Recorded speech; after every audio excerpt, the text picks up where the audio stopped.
Bonjour messieurs, bonjour mesdames, vous êtes sur Zonar Télévision dans votre émission Zonar Entrepreneur. Aujourd'hui nous avons l'estime après la période de festivités de Noël, nous avions passé un moment de joie. Nous sommes aujourd'hui ici avec une entrepreneur qui est en train de faire ses marques dans la ville de Goma déjà à son âge. Malgré que là récemment commencé, mais déjà on sent qu'elle est en train de bousculer un tout petit peu partout. Mademoiselle Kabouzi Harmonie Maoua, à qui nous disons bonjour et bienvenue. Bonjour, merci beaucoup. Merci beaucoup de m'accueillir au sein de l'émission. Nous sommes très honorés, si on peut parler d'abord, je vous trouve très élégante cet après-midi. Alors, disons un peu comment vous avez fêté. Ouais, c'était, j'ai vraiment passé un bon moment de fête avec les enfants. Et parce que je suis tellement passionnée par l'encadrement des enfants et j'ai vraiment eu à fêter normalement la naissance de Jésus avec les enfants. Ça ne vous a pas embrouillé, embêté de vous sentir peut-être entouré par les enfants? Non, ça ne m'embrouille pas. C'est là que je me sens plutôt à l'aise. Quand je suis avec les enfants, je me sens tellement à l'aise. Voilà, alors je dois signaler que vous êtes Harmonie Maoua Kabouzi. Disons un peu d'abord en un mot, qui est Maoua Kabouzi? Voilà, si je peux dire en un mot, Harmonie Maoua Kabouzi, c'est une fille de la ville de Goma. Je suis d'abord licenciée en faculté des sciences économiques et gestion. Je suis passionnée par l'entrepreneuriat, fondatrice de l'entreprise Kabouzi Agro-Industrie. Et également, je suis passionnée par l'encadrement des jeunes, comme je venais de le dire. Et finaliste actuellement de Anzisha Prize, okay. L'accord 2024. Okay. Je suis finaliste du programme Anzisha Prize. Ah, ok. Ouais. Ça n'a pas été facile, hein? Ça n'a pas été facile. Parmi combien de concurrents? On était au départ plus de 2000 okay. à travers l'Afrique. Okay. Et on a sélectionné au final 29. Et en RDC, j'étais l'unique finaliste. Et c'est là m'a challengé, ça m'a amené à comprendre qu'on doit encore bousculer plus pour que dans les jours à venir, qu'il y ait de finalistes, plus de finalistes en RDC. Alors, dites-moi un peu, Maoua, dans votre époque de femme, il vous trouve des fois difficile de vous faire accepter par peut-être les gens de votre âge, mais qui sont hommes et qui pensent peut-être que le rôle de la femme n'est pas plutôt de réussir dans l'entrepreneuriat?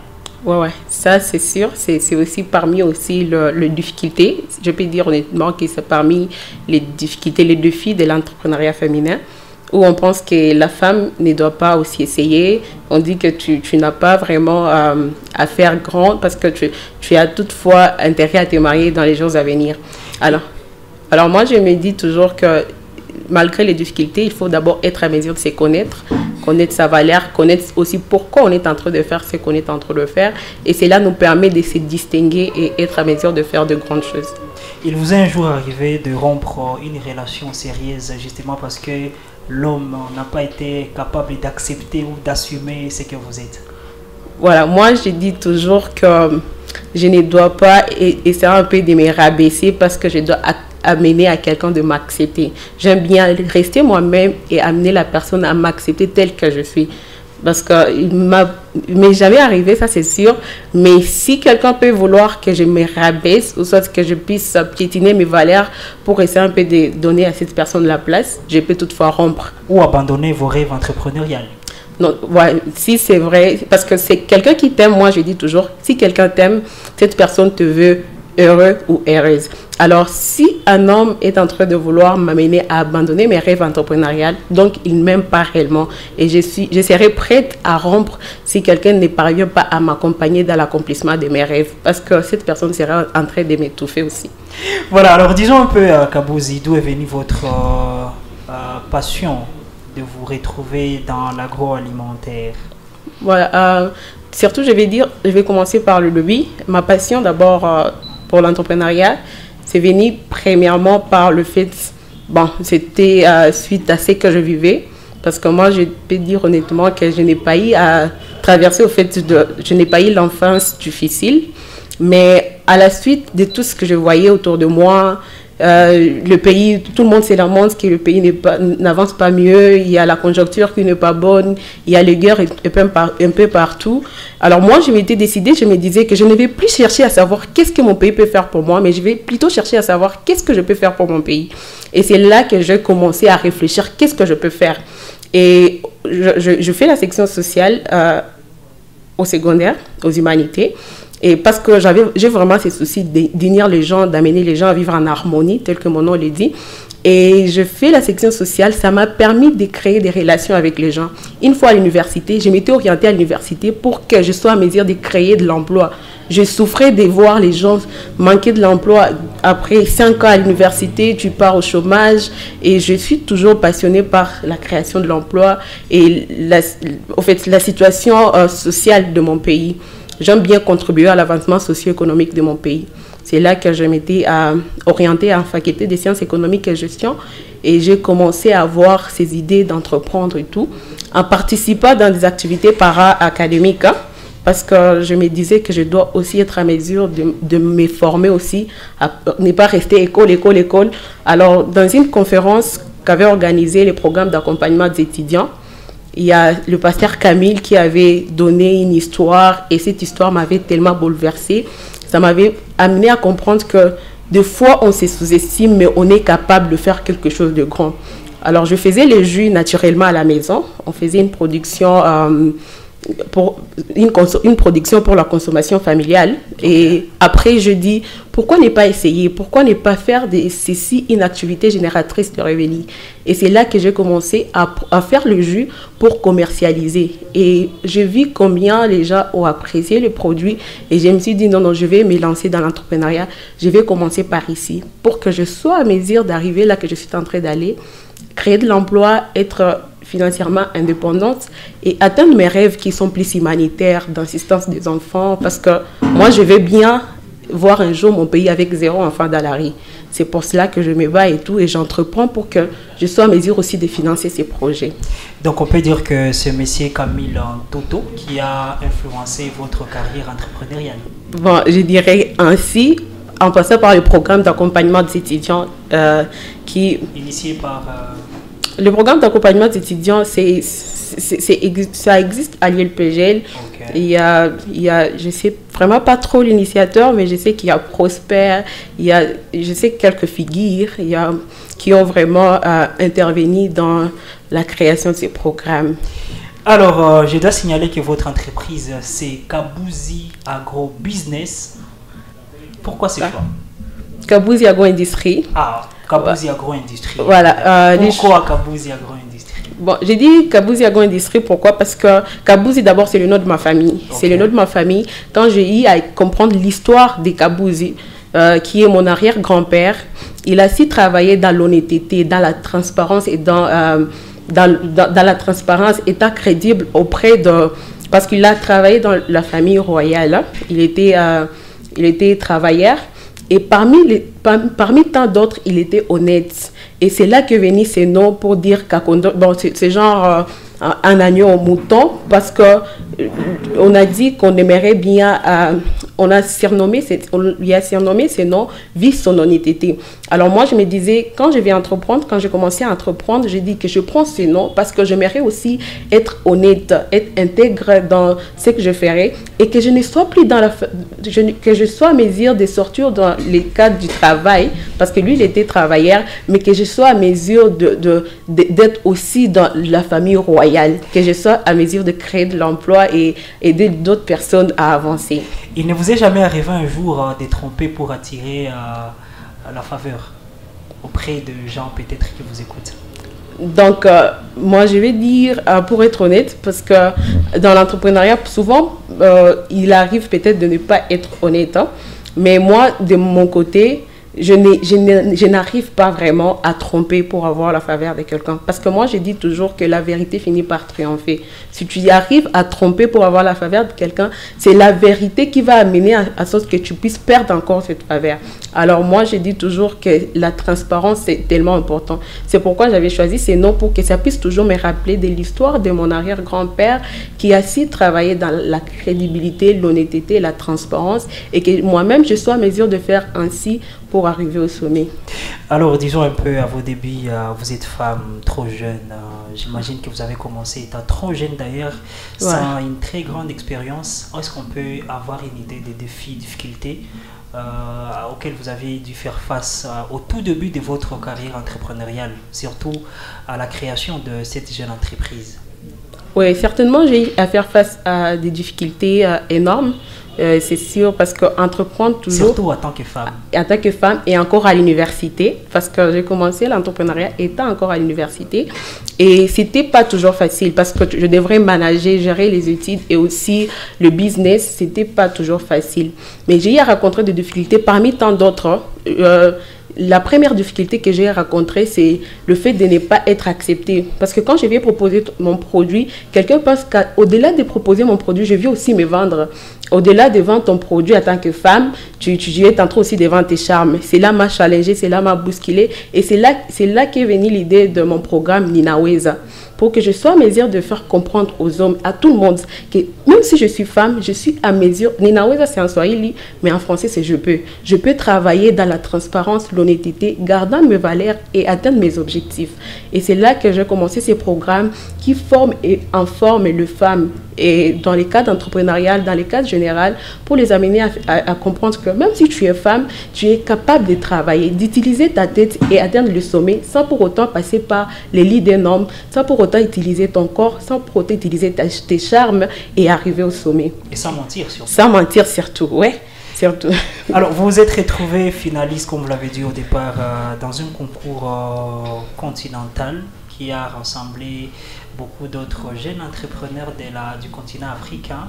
Ouais. Alors, je sais que ça n'a pas été facile de vous intégrer, surtout à des personnes qui viennent d'autres pays. Étant congolaise, sachant à l'extérieur comment on prend toujours des personnes qui viennent de notre communauté. Ouais. Parlez-nous un peu de l'expérience. Comment c'était et surtout comment vous vous êtes distingué de ces stéréotypes?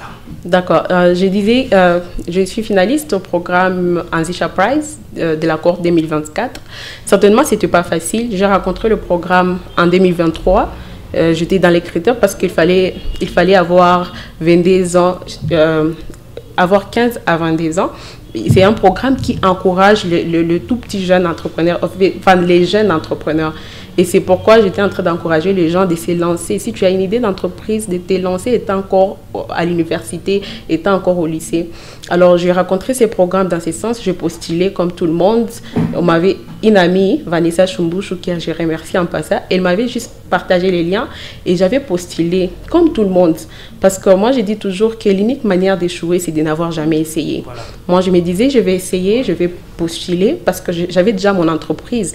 Il fallait envoyer beaucoup de choses. Mais on demandait aussi être formalisé, les documents légaux et tout, que je n'avais pas au fait. Mais je me disais, j'essaie quand même.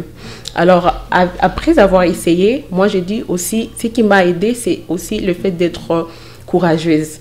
Parce que après, il y a eu beaucoup de sélections qui ont été faites. Et moi, personnellement, j'ai eu à parcourir, au fait, après la soumission du dossier, on fait la présélection. J'ai eu à passer parce qu'il fallait convaincre d'abord quand tu soumets ton projet. Et après avoir été présélectionné, il fallait faire l'interview en ligne. Et j'avais effectué l'interview en ligne. J'étais vraiment honnête. Je parlais de mon produit parce qu'il fallait avoir une activité qui date depuis 3 mois. Donc, que tu sois dans l'activité, au fait. Et j'ai eu à faire l'interview en ligne. Après avoir passé l'interview en ligne, il fallait encore faire de travaux en ligne. En tout cas, on avait 4 étapes de sélection et j'ai eu vraiment à ne pas abandonner. Parce que même étant congolaise, moi je dis toujours que vouloir, c'est pouvoir. Je me suis dit, je vais toujours me battre et arriver à atteindre ce que je suis en train de chercher. J'ai travaillé, j'ai eu même des nuits blanches en train de travailler, de soumettre mes devoirs pour qu'on puisse comprendre à fond c'est quoi mon entreprise, pourquoi je m'étais lancée en entrepreneuriat. Et au final, on avait eu à proclamer les finalistes. Et enfin, je me suis retrouvée parmi les 29 finalistes à travers l'Afrique. Okay. Et quand j'étais l'unique, j'ai compris qu'il y a encore le besoin d'éduquer les jeunes à l'entrepreneuriat étant encore à l'université.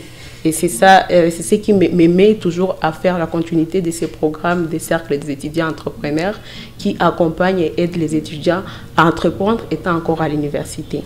Alors, je dois avouer, je suis très flatté par votre carrière, votre parcours et surtout votre esprit d'abnégation. Être là où vous êtes aujourd'hui, je pense que ce n'est pas par baguette magique, Et puis, je dois signaler que ce n'est pas par chance.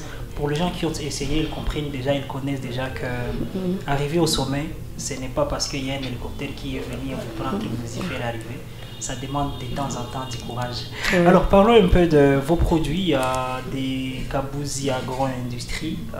Il y en a combien d'abord? Vous œuvrez beaucoup plus. Vous produisez quel genre de produits dans votre entreprise? Oui, nous transformons le produit agricole, c'est ça même le nom des agro-industries. Nous aimerions arriver au niveau industriel. Parce que nous produisons la farine de bouillie, nous transformons les graines pour en faire la farine. Idéal pour tout le monde, pour les enfants. Les enfants peuvent apprendre à partir de 6 mois et plus. Et toute la famille peut consommer. Nous produisons également du jus. Il y a les jus Maoua Juice, il y a les jus Maracuja, il y a les jus d'ananas, il y a les jus de gingembre. Et il y a aussi d'autres jus que nous faisons sur place par commande. Et à part ça, nous faisons aussi les chips. Nous transformons le pomme de terre pour en faire les chips. Et nous aimerions bien, par la grâce de Dieu, dans les jours à venir, arriver au niveau industriel. Parce qu'à mes débuts, on a commencé au niveau artisanal. Actuellement, on est au niveau semi-industriel. Et dans les jours à venir, nous aimerions bien arriver au niveau industriel.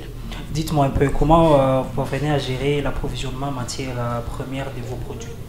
Oui, avec l'approvisionnement en matière première, c'est aussi un problème. Oui, c'est un problème actuellement, c'est un défi parce que il y a les routes avec les jus, on s'approvisionnait vers le Grand Nord et deux fois à Minova. Mais vu que les routes actuellement au Grand Nord, c'est plus praticable, on a eu vraiment beaucoup de difficultés avec la matière première. Et facilement, on pouvait acheter peut-être 5 maracujas à 500 francs, mais les 5 maracujas aujourd'hui, c'est à 1000 francs, voire même à 2000 francs. Et c'est vraiment un défi. Mais des fois, on recourt maintenant à l'étranger. On peut aller chercher les maracujas au Rwanda pour essayer un peu de combler ce vide. C'est vraiment un défi à relever. Et pour comment vous y parvenez? Oui, bon, pour relever ce défi, nous disons toujours qu'on doit maintenir la clientèle. Parce que quand on doit aussi acheter la matière première à un prix tellement élevé, nous devons aussi être à mesure de ne pas biaiser la qualité du produit. On dit qu'on ne doit pas chercher aussi à trop gagner, mais on s'est dit qu'on doit maintenir la clientèle. Sachant bien que dans les jours à venir, les choses ne resteront pas telles qu'elles sont actuellement. Nous autres aussi, on pourrait être à mesure de faire encore le bénéfice, de faire encore le profit une fois la matière première aura baissé le prix. Mais aussi, on est en train de s'orienter aussi dans la production pour qu'on soit aussi à mesure de produire nos propres matières premières et relever ces défis. Alors, sans nous limiter sur les matières premières, alors, vous êtes aussi tombé peut-être dans le même piège que les autres entrepreneurs, ouais. Tous ceux qui font du jus. Ouais. Et là, je vois que c'est une bouteille, je ne sais pas de quelle marque encore, mais comment vous faites? Ça, c'est sûr. Voilà, alors pour l'emballage, l'empaquetage, c'est aussi un problème, surtout avec les jus. Quand on voit même la présentation, ouais. ça pose problème. Ouais. Et pourtant, moi je pense, si vous êtes d'accord avec moi, que si on pouvait entrer dans des relations terre à terre, ouais. On tombe amoureux de ce qu'on voit. Ça, c'est vrai. Avant de ce qu'on sent. Même pour des relations humaines, il faut d'abord voir, vous apprécier, maintenant vous goûtez. Ouais. Alors, comment aussi vous comptez relever ces défis? Oui, voilà, pour l'emballage, parce que c'est vraiment un défi, c'est un défi dans l'entrepreneuriat local. Mais tout ce qu'on est en train de faire, c'est nouer des relations, tisser des relations avec des entreprises internationales qui peuvent être à mesure aussi de nous accompagner dans l'empaquetage de nos produits. Et aussi avoir nos propres bouteilles, avoir nos propres marques et que nous soyons aussi à mesure de proposer sur le marché de jus et des marques tellement que ce soit vraiment local, qu'on puisse consommer local et que nous soyons capables de concurrencer, de faire concurrence avec les importations, la concurrence externe, que nous puissions être à mesure de mettre fin à cela. Qu'est-ce que vous reprochez aux grands entrepreneurs de Goma? J'ai dit bien les grands entrepreneurs de Goma, avec des très grands chiffres d'affaires très intéressants. Bon, ce que je reproche aux grands entrepreneurs de Goma, c'est l'égoïsme. C'est l'égoïsme. Moi, je dis vrai, ouvertement. C'est le fait d'être égoïste, de ne pas être à mesure d'ouvrir les champs au fait afin de booster et d'amener les autres entrepreneurs à aller au niveau élevé. Parce que souvent, les grands entrepreneurs ont tendance à se maintenir au sommet et ne pas soutenir les autres pour y aller. Alors, je les reproche, c'est là, et je les amène, je suis en train de les inviter à vouloir bien booster les autres. Parce que beaucoup de gens et beaucoup d'entrepreneurs qui émergent n'ont pas vraiment cette idée de se dire nous devons aussi accompagner nos cadets et nos cadettes pour que nous puissions être à mesure de promouvoir l'entrepreneuriat au niveau local. Alors, je les reproche cela et je les invite aussi à être à mesure de soutenir les autres et ensemble que nous puissions aller au sommet et que nous puissions faire avancer l'économie de notre pays. Très important, Madame Harmonie. Alors, dites-moi un peu comment vous faites votre branding de votre marque. Ouais, pour ma marque, ouais. je dis toujours que c'est que... Si ce n'est pas un secret, bien sûr, comment vous faites pour travailler sa valorisation, son acceptation, ouais. Sachant que nous sommes dans un marché concurrentiel. Voilà, moi tout ce que je fais, c'est juste chercher à m'améliorer du jour au jour. Parce que je ne prends rien pour acquis. Certainement, quand j'ai commencé, vous pouvez toutefois, malheureusement, je n'ai pas de photos. Quand j'ai commencé dans des situations tellement compliquées. Mais ce qui m'amène à faire accepter mes produits, c'est la qualité, mais aussi les conditions de travail, l'hygiène que je mets derrière. Parce que souvent, on produit les jus parce qu'on le fait localement. La plupart des gens doutent de l'hygiène que nous faisons avec nos produits. Je travaillais mon travail de fin de cycle par... En passant. Voilà, tout ce que vous pouvez retenir du programme Ninaweza, c'est premièrement un programme lancé par l'entreprise Kabuzi Agro Industrie pour être à mesure de former les femmes. On a lancé ce programme dans le cadre de Moussawato le 28 novembre de cette année 2024 parce qu'on voulait bien former les femmes, les amener à savoir comment avoir une activité génératrice de revenus et la rendre prospère et la rendre pérenne. Parce que souvent, quand on est femme, on se dit... Bon, je ne veux pas travailler, peut-être, c'est ce que je disais, il y a ces problèmes où la femme veut, au-delà de vendre son produit, vendre ses charmes et aussi se vendre. Moi, je dis que c'est la prostitution. Si tu dois vendre ton produit et à part ton produit, tu es en train de te vendre, ça, c'est plus l'entrepreneuriat, mais c'est plutôt la prostitution. Alors, ces programmes visent à soutenir, à former et à informer les femmes pour les amener à créer des activités, les amener à comprendre que même si je suis femme, je peux. Ninaweza tumika, nina pata franga, sans pour autant passer par mon corps, sans pour autant utiliser mes charmes. Et on a commencé dans les camps de Moussawato parce qu'il y a ces deux fils-là. Il y a vraiment ces problèmes qui se vivent dans des camps où les femmes ne sont plus enthousiasmées de travailler, mais elles sont en train de faire de leur corps une source de revenus.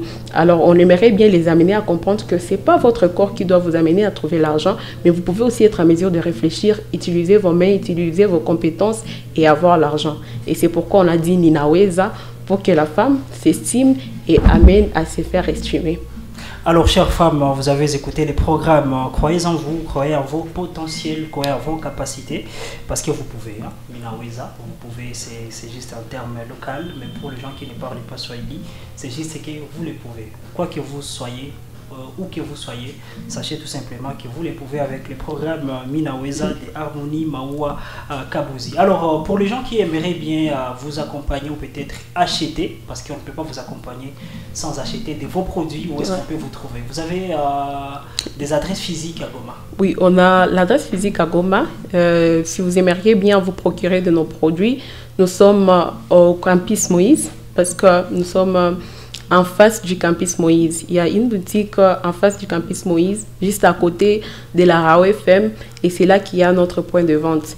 Et si peut-être vous pouvez vous dire que nous n'avons pas peut-être le temps de passer à la boutique, nous faisons aussi des livraisons à domicile.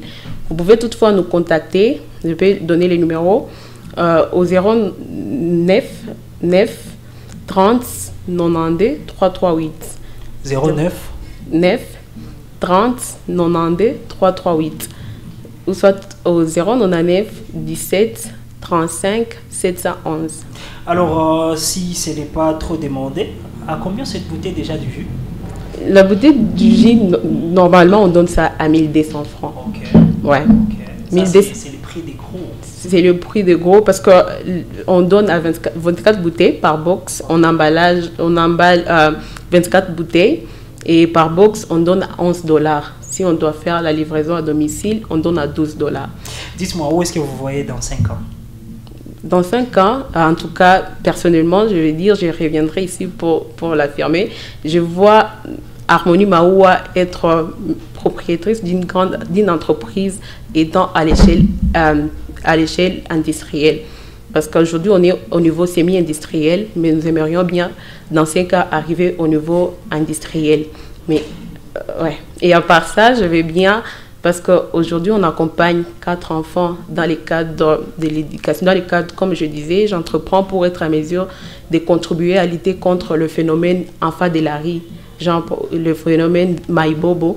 Et dans 5 ans, je vais bien être à mesure de contribuer à mettre fin à ces problèmes en soutenant plus d'enfants. Aujourd'hui, on accompagne 4, mais on aimerait bien accompagner plus que ça. Voilà, que Dieu bénisse, hein, que Dieu bénisse cette envie, cette volonté et surtout ce courage de pouvoir accompagner les enfants qui sont en difficulté. Sachant que dans notre communauté, ça a toujours été très compliqué, pas seulement d'entreprendre, mais aussi de vivre en soi. Alors, j'ai 5 questions, c'est 6 d'ailleurs, où vous ne répondrez que par oui ou par non, sans aucune explication. D'accord. Vous êtes prête? D'accord. Voilà. Est-il facile de gérer une entreprise agroalimentaire sans défi? Non. Pensez-vous que tous les entrepreneurs réussissent du premier coup? Non. Croyez-vous que bon emballage est plus important que la qualité du produit? Un bon emballage. Ouais. Croyez-vous qu'un bon emballage est plus important que la qualité du produit?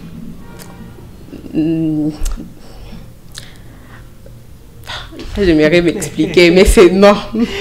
Voilà. Alors, si vous aviez une meilleure offre ailleurs, quitteriez-vous l'agro-industrie?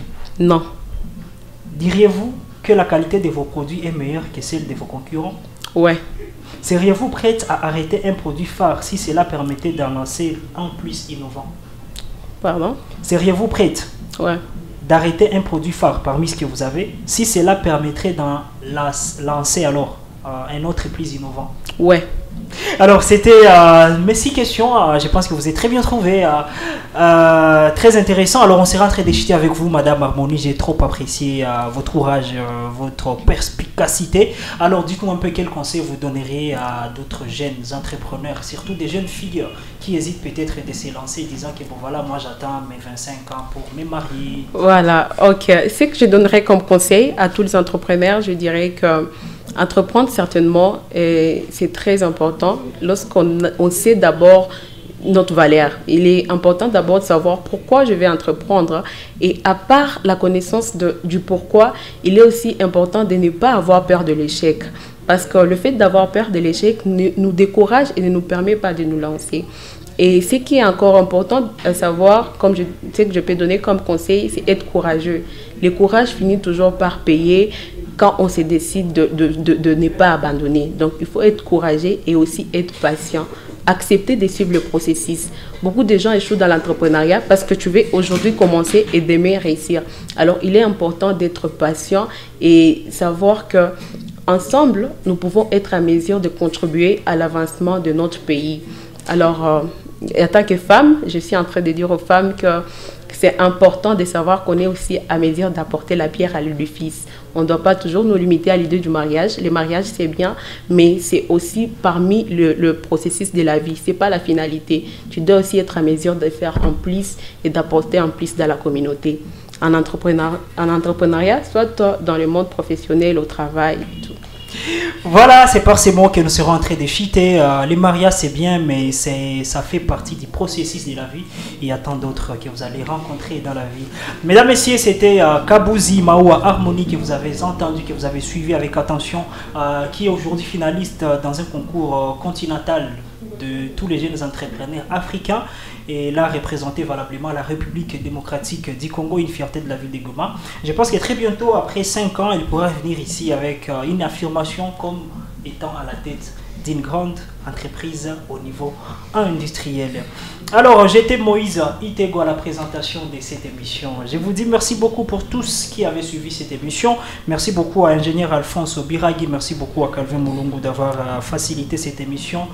Merci beaucoup à Anjoliver Réconfort qui a été là avec nous. Merci beaucoup, on se dit donc à très bientôt pour un autre numéro. Ciao.